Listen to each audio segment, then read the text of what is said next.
Spain's most dangerous player at this World Cup may be the one they deliberately refuse to start.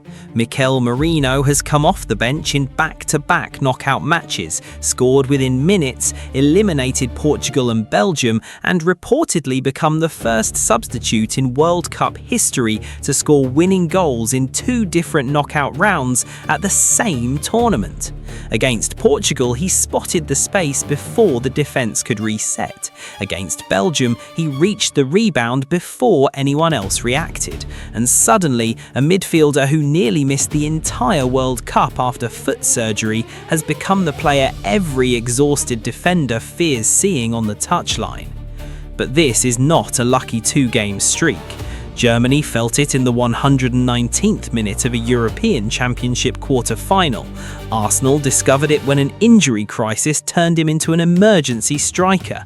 And after years of winning duels, attacking second balls, and learning exactly when to arrive in the penalty area, Spain may have created the perfect late-game weapon. Now France know exactly what is coming. The question is whether starting Merino would make Spain stronger or destroy the very advantage that makes him so dangerous. This is how Mikel Merino went from nearly missing the World Cup to becoming the problem nobody has solved. Spain ran the show against Belgium. 68% possession, 18 attempts to Belgium's 5, 8 shots on target. None of it mattered. 1-1 heading toward extra time, and De La Fuente needed one man to turn all that control into an actual result. The story started early. Spain patient, Belgium retreating. Half an hour in, Dani Olmo's shot. Courtois couldn't clear it properly. Fabian Ruiz pounced from close range. Belgium hit back in style. Castagna whipped in a cross. Charles de Ketelaere, playing emergency striker, rose above everyone and headed home. First goal Spain had conceded all tournament. Belgium had barely touched the ball for long stretches and somehow went in at half-time believing they can actually win this. Spain kept knocking on the door after the break, but Courtois kept saying no, denied Yamal one-on-one, then stopped Yamal and Oyarzabal again. Spain moved Belgium side to side all they liked, the box stayed locked. Then Belgium lost their wall. Courtois went off injured in the 72nd, Lamens came on. Belgium held for another 15 minutes. Extra time was creeping into view. De La Fuente brought on Merino. 117 seconds later, it was over. Kubasi drove a low shot at goal. Lamens got a hand to it but spilled it right into the most dangerous square footage on the pitch. Merino was already moving. Second touch of his cameo and Spain led 2-1 in the 88th, on their way to the semis. Everyone's going to remember Lamens' mistake. What actually mattered was what Merino did before it happened. The moment Kubasi struck it, Merino wasn't stood at the edge of the box hoping. He'd already pushed into a striker's position, reading every version of what might come next. Deflection, save, loose ball bouncing around. Belgium's defenders were watching the shot. Merino was playing the next 5 seconds. That's why a central midfielder beat a box full of centre-backs to a goalkeeper's spill. Seconds on the pitch,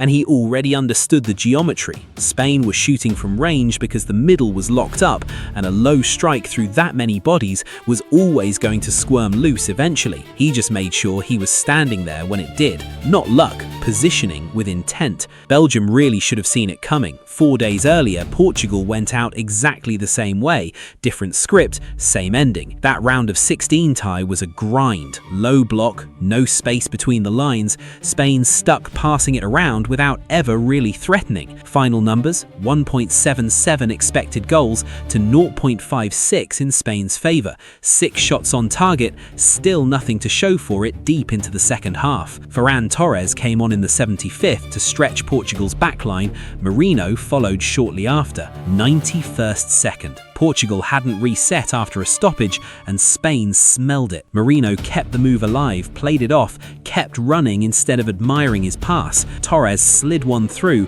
Merino attacked the gap between two centre-backs, finished past Diogo Costa. Against Belgium, he read a rebound. Against Portugal, he read disorder. The finish gets the headline, but the real work happened before either ball arrived. Portugal were bracing for a settled attack.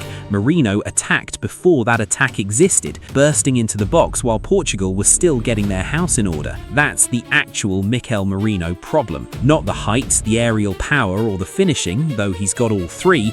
It's that he sees what the next few seconds of a match will look like before the other teams worked out how to survive them. Those 2 goals also put him in the history books. First player to score the winning goal as a substitute in 2 separate knockout games at the same World Cup. Both late, both minutes after coming on, both ended someone else's tournament on the spot. The Portugal goal carried extra weight. Ronaldo, 41, almost certainly playing his last World Cup. Merino's finish doesn't erase 6 tournaments of Ronaldo doing Ronaldo things, but it closed the book on this one. Spain moved on. Ronaldo didn't get another line to write. 2 games, 2 late winners, 2 teams packing their bags, and 5 months ago, Merino wasn't even sure he'd be at this World Cup.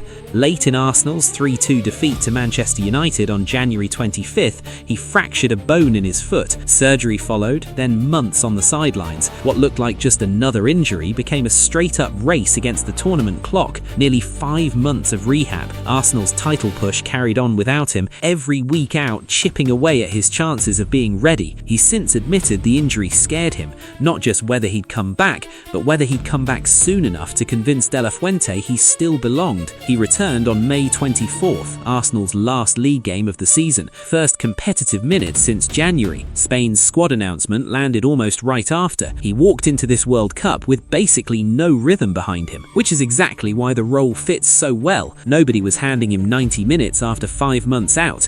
De La Fuente used him in short, sharp bursts instead, saved for the exact stretch when legs are heaviest and shape starts falling apart. The injury cost him sharpness. It also made him fresher than anyone else on that bench. Against Portugal, 1 run. Against Belgium, 117 seconds and 2 touches. The guy who feared missing the World Cup is now the reason Spain is still in it. And here's the thing, none of this should surprise anyone. Spain have already watched Mikel Merino show up late, drift into a striker's role, and decide one of international football's biggest nights before. Portugal and Belgium think they discovered something new. Germany could have told them all about it 2 years earlier. Euro 2024 quarter-final, 1-1, 119th minute, penalties looming. Dani Olmo gets it on the left. Germany spent 2 hours marking Spain's usual suspects and completely loses track of the guy who wasn't supposed to be there. Merino ghosts past Wirtz, splits Rudiger and Tar,